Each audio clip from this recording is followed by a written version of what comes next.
When was the moment you realized that love, no matter how deep, just isn't enough? I learned the hard way. We broke up, got back together, and tried to fix the cracks. But in the end, we had to walk away twice. This is the story of how I lost the love of my life, tried to hold on, and finally let go with hope that maybe one day, I'll love again. I still remember the exact moment it ended. Not the fight, not the shouting, I mean the real ending. The quiet one. The one where we just looked at each other and knew. It was a Thursday night. She stood at the door with tears in her eyes, and I just stared, numb, like my soul had already walked out hours before she did. We weren't yelling anymore. That's how I knew it was real. No dramatic exit, no slammed doors. Just two people who had run out of ways to make it work. I watched her wrap her fingers around the handle of the door. The same door I'd kissed her under 1,000 times. And when it shut behind her, it sounded more like a whisper than a goodbye. I didn't cry that night, not because I wasn't hurt, but because I'd already cried so much before that moment. The arguments, the late-night calls that turned into silence, the emotional exhaustion. I had nothing left. I sat on the edge of the bed for what felt like hours, just staring at the floor. My phone buzzed a few times. Friends, probably, but none of them were her. I kept thinking, was it my fault? Did I change? Or was it her? Maybe we were just growing in opposite directions. I loved her. I still do. But love, I've learned, doesn't always mean staying. Sometimes it means knowing when to stop holding on before you both drown. I walked over to her side of the bed and picked up one of her hair ties. It was stupid, but I held onto it like it was the last piece of her I'd ever touch. I placed it on the nightstand and laid down, hugging the empty space she used to fill. That was the first night I slept alone in 2 years. The silence was louder than ever. Before the chaos, before everything fell apart, there was us. Just us. And when we were good, we were golden. I remember the first time I saw her. She was standing in line at that little cafe off campus, biting her lip while deciding between a croissant and a cinnamon roll. I teased her about how serious she looked, like choosing a pastry was a life or death decision. She rolled her eyes at me, but smiled. That was the first time I heard her laugh. I didn't know it then, but I'd fall in love with that sound. We started off slow. A few texts turned into hours of calls. Lunch dates turned into weekend sleepovers. Her laugh filled every corner of my apartment. Her bobby pins showed up in my bathroom. And soon, her toothbrush lived beside mine like it had always belonged there. She had this way of making the ordinary feel magical.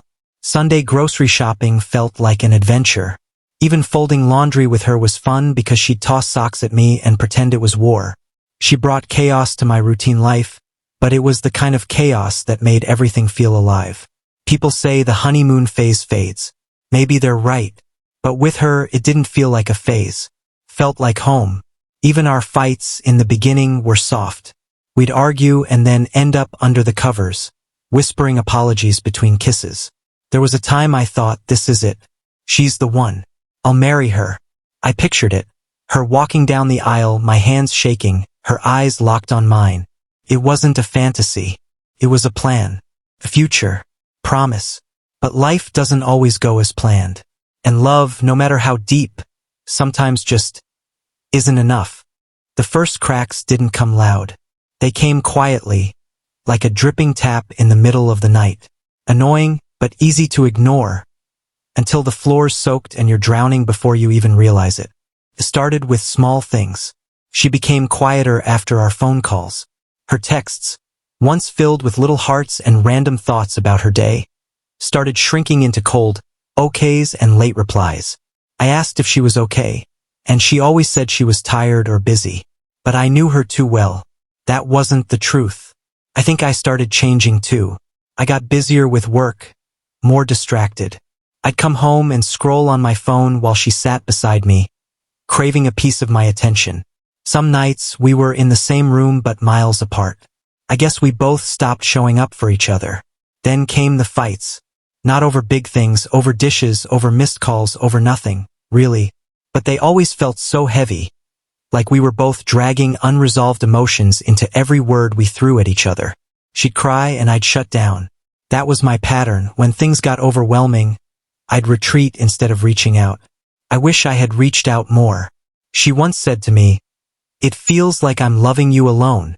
That line still echoes in my head. I didn't have a response then. I just looked at her, lost in the guilt I didn't know how to name. And instead of fixing it, I kept pretending we were fine, that things would fix themselves. But love doesn't heal on autopilot. It requires work. And somewhere along the way, we stopped working on each other. We weren't broken yet, but the cracks were growing. You don't always notice when someone starts slipping away. One day you wake up, and the warmth in their voice is gone. Their smile is polite, not personal. Their hugs feel like they're already halfway out the door. That's how it felt with her. She stopped dancing in the kitchen, stopped asking me to pick a movie on Friday nights. She'd curl up on the couch beside me, but her mind would be somewhere else, someplace I couldn't reach. I asked her if she was okay. She'd nod and say, "I'm just tired," but there was a tiredness in her eyes that sleep couldn't fix. She started going out without telling me. Not in a sneaky way, just distant. I'd find out from her Instagram story that she was at a rooftop dinner or at a friend's art show. It hurt. Not because I didn't trust her, but because I wasn't part of her world anymore. I was watching it from the outside. One night I confronted her. "Are you falling out of love with me?" She blinked. Took a moment too long to answer. "No," she said. But it sounded like a question she hadn't figured out yet. I didn't press. I was scared of the truth. I started overcompensating after that. Planning dates, buying her flowers, trying to pull her back into the bubble we used to live in. But you can't romance someone back into love if they've already left emotionally. I didn't want to admit that. I kept trying, even when her smile didn't reach her eyes. One night she said, "I don't know who we are anymore." And I didn't either. It's a special kind of heartbreak.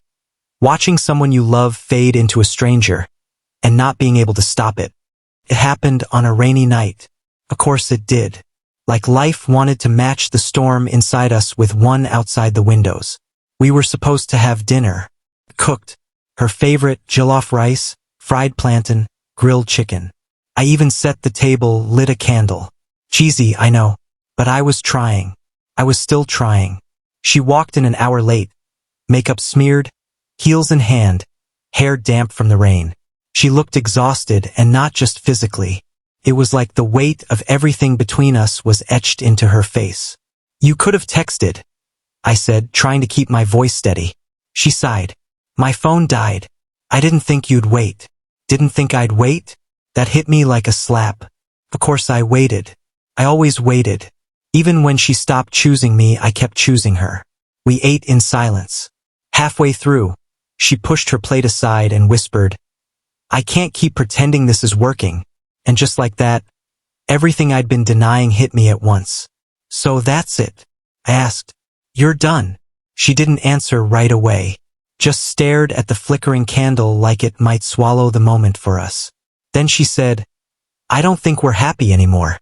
We haven't been. We're just afraid to let go." I stood up, heart racing, throat tight. "I'm not afraid. I'm in love with you. That's not fear." She looked up at me, tears in her eyes, voice trembling, and whispered, "And I'm exhausted." That broke me. I didn't beg. I didn't yell.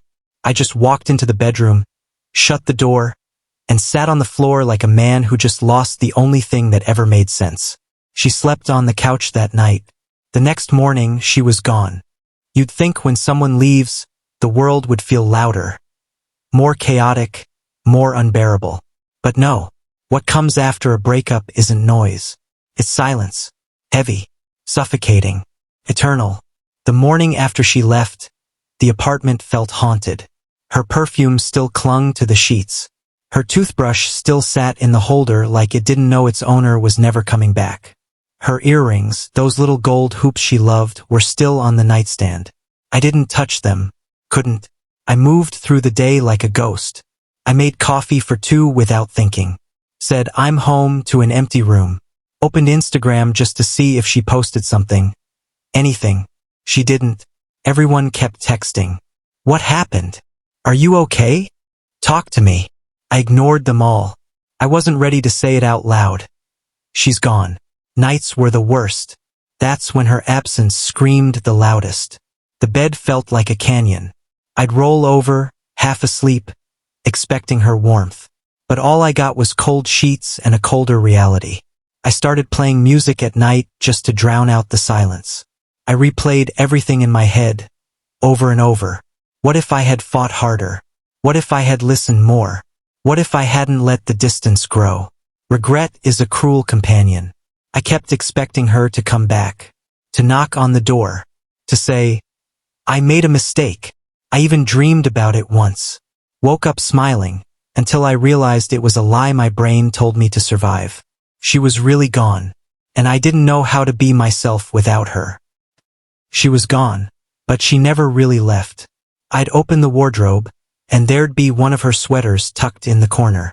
The gray one she wore on lazy Sundays when we'd watch Netflix and eat cereal straight from the box. I tried to ignore it, but every time I reached for a shirt, it stared back like a memory I couldn't fold away. The songs she loved? They followed me. In cafes, in Ubers, even while scrolling through TikTok. That one by Johnny Drill that she used to hum while cooking? Played while I was stuck in traffic, and I damn near broke down in the backseat of a Bolt. Even smells betrayed me. I'd walk past someone wearing her lotion, vanilla and something else I still can't name, and suddenly, I'd be yanked back to nights she'd fall asleep on my chest, fingers tracing the curve of my collarbone. I could still feel that weight sometimes. I thought deleting her pictures would help. I tried, but halfway through I stopped. I couldn't bring myself to erase her. Not yet. Maybe not ever. My friends told me to move on, that I was too good to be stuck on someone who gave up. I smiled and nodded, but they didn't understand. It wasn't just a breakup. It was a death. The death of a version of me that only existed with her.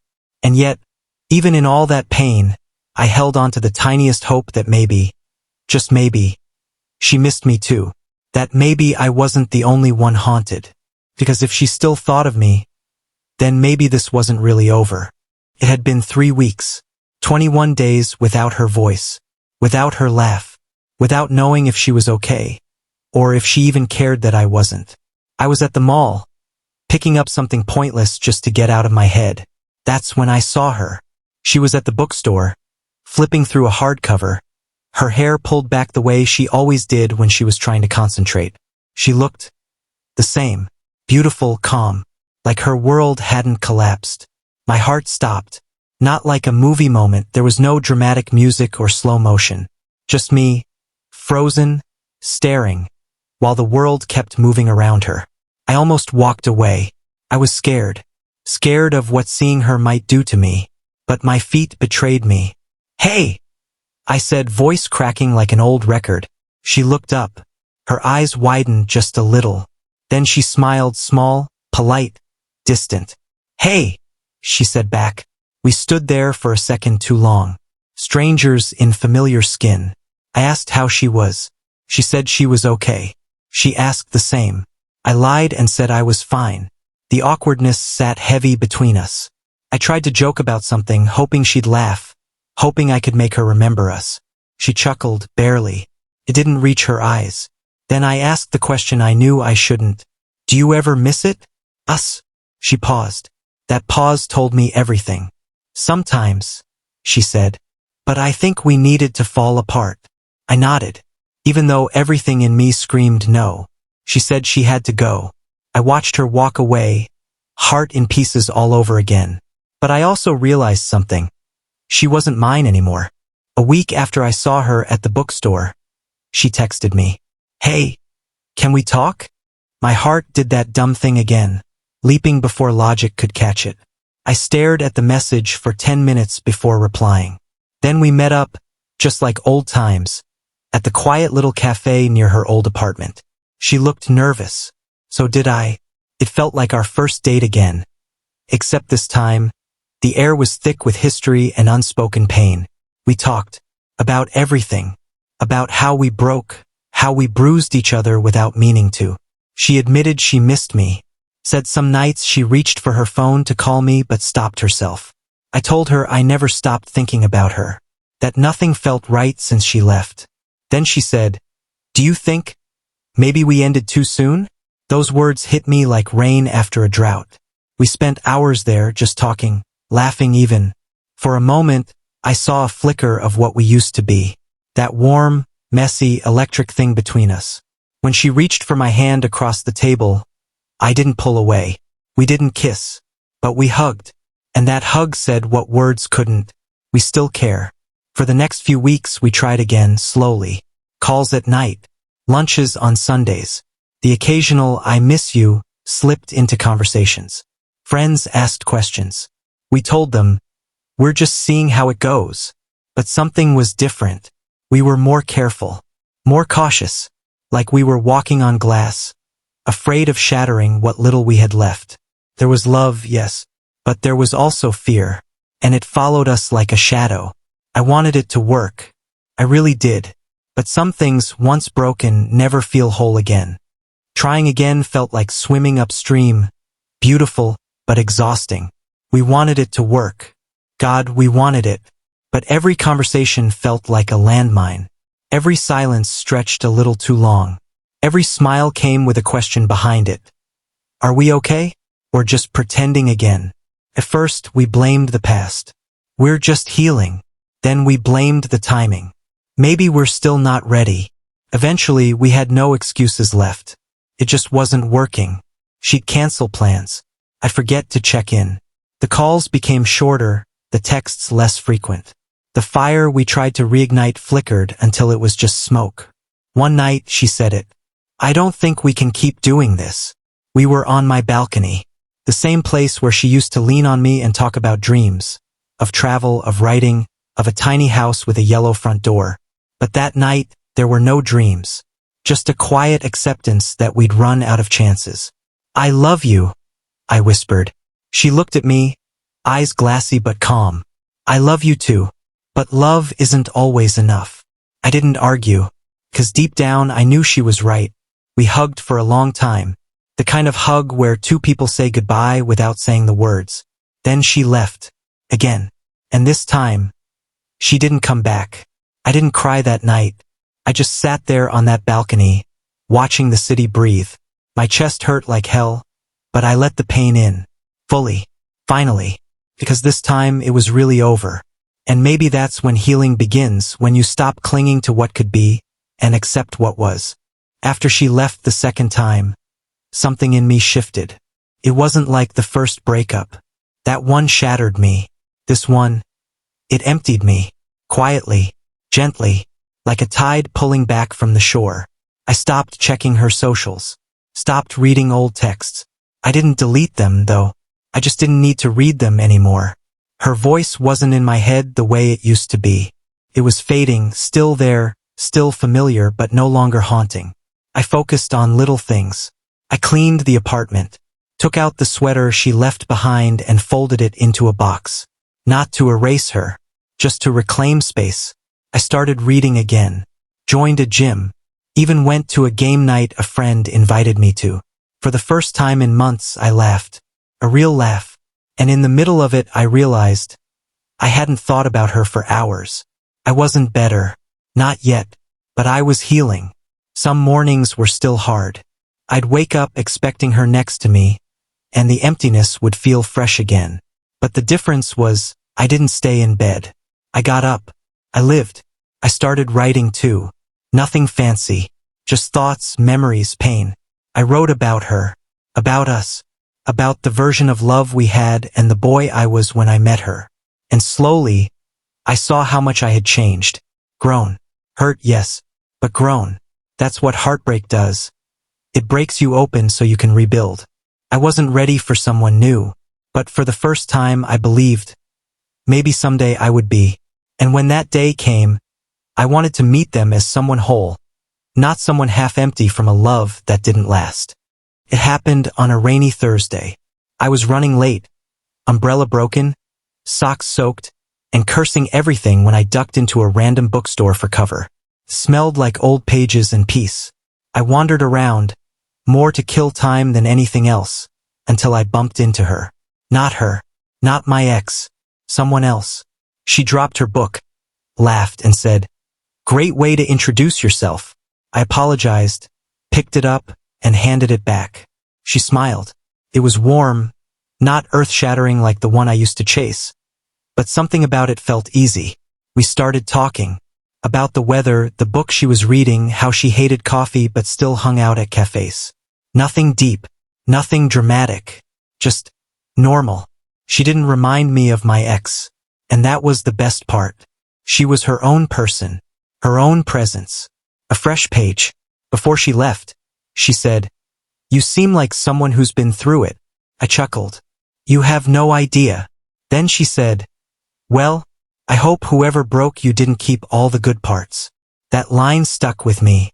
I didn't ask for her number. It didn't feel like that kind of moment.